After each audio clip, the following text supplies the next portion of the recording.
The snapping of a twig, unnaturally loud in the profound silence of the Michigan wilderness, was my first warning.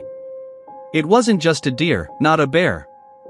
The air itself felt thick with something ancient and malevolent, pressing down on me with an almost physical weight. My heart hammered against my ribs, a frantic drumbeat in the encroaching twilight. I wasn't supposed to be out here this late, not this deep in the woods, but the shortcut had seemed like a good idea at the time. A terrible, life-altering mistake. My name is Robert, and I'm 29 years old. I work as a freelance cartographer, which often takes me off the beaten path, into places most people avoid. I thrive on the solitude, the quiet challenge of charting forgotten trails and mapping out hidden corners of the world. But nothing in my years of exploration could have prepared me for what I stumbled upon that late autumn evening in the remote Upper Peninsula. I'd been working on a complex survey near the Huron Mountains, a region known for its rugged beauty and sparse population. The sun had begun its descent, painting the sky in fiery oranges and deep purples, when I decided to take a shortcut back to my cabin. It was a faint deer trail, barely visible, but it promised to cut hours off my journey. The forest, usually a comforting presence, felt different that night. The towering pines seemed to lean in, their branches like skeletal fingers reaching for me. The usual chirping of crickets and rustling of leaves were absent, replaced by an eerie stillness that screamed of danger. Then came the sound again, closer this time. A low, guttural growl that vibrated through the very ground beneath my feet. It wasn't an animal I recognized. It was too deep, too menacing. My blood ran cold, and every instinct screamed at me to run, but my feet felt rooted to the spot. I fumbled for the flashlight on my belt, my hands shaking so violently I almost dropped it. When the beam finally pierced the gloom, it illuminated nothing but the dense undergrowth, twisted branches, and shadows that danced with the fading light. A flash of movement to my left. Something huge, dark, and impossibly fast darted between the trees. I caught a glimpse of matted, dark gray fur, powerful limbs, and eyes that glowed with an predatory intelligence far beyond that of any wild beast. It moved with a silent, terrifying grace, disappearing as quickly as it appeared. Fear, raw and primal, seized me. This wasn't a bear. This wasn't a wolf. This was something else entirely. I broke into a run, crashing through the brush, my heart a frantic drum against my ribs. The growls followed, closer now, a chorus of guttural snarls that seemed to echo from every direction. I could feel its presence, a tangible force of malevolence nipping at my heels. The air grew heavy with a foul, musky scent, a stench of decay and wildness that made my stomach churn. I glanced back, tripping over a root, and saw it. Standing on two powerful legs, a monstrous form emerged from the shadows. It was impossibly tall, easily 8 feet, with a lean, sinewy build.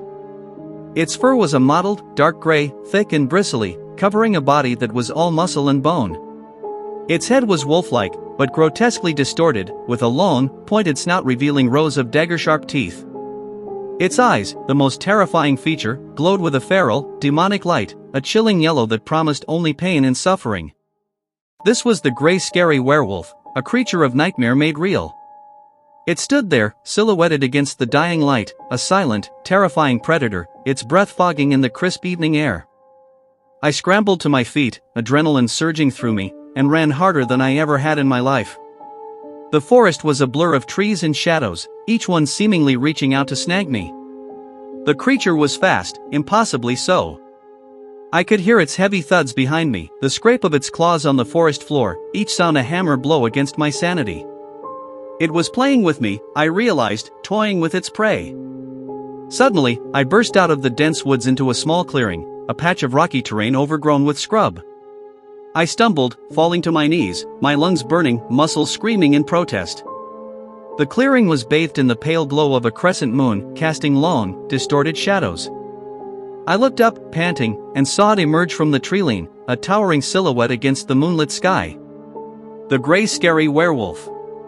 Its chest heaved with silent, powerful breaths, and its glowing eyes fixed on me with an intensity that promised a gruesome end.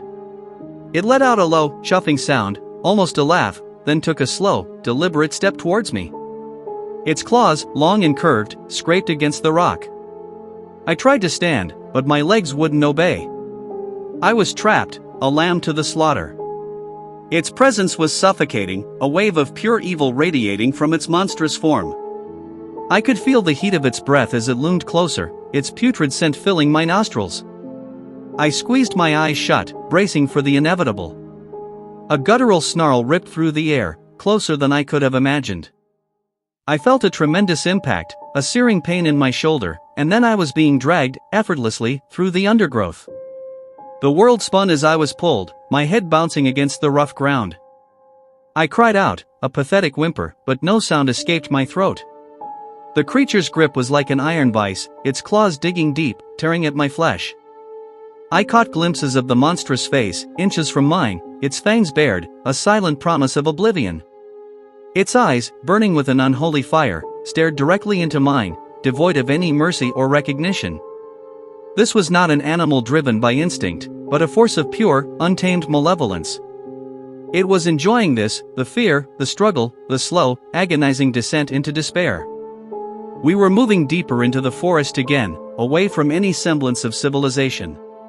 The cold air bit at my exposed skin, and the world was fading in and out of focus. I knew, with a chilling certainty, that this was the end. I had ventured too far, seen something I wasn't meant to see, and now I was paying the ultimate price. The last thing I registered was the oppressive darkness of a cave entrance, and the triumphant, silent roar of the gray scary werewolf as it dragged me into its lair, a place from which no one ever returns.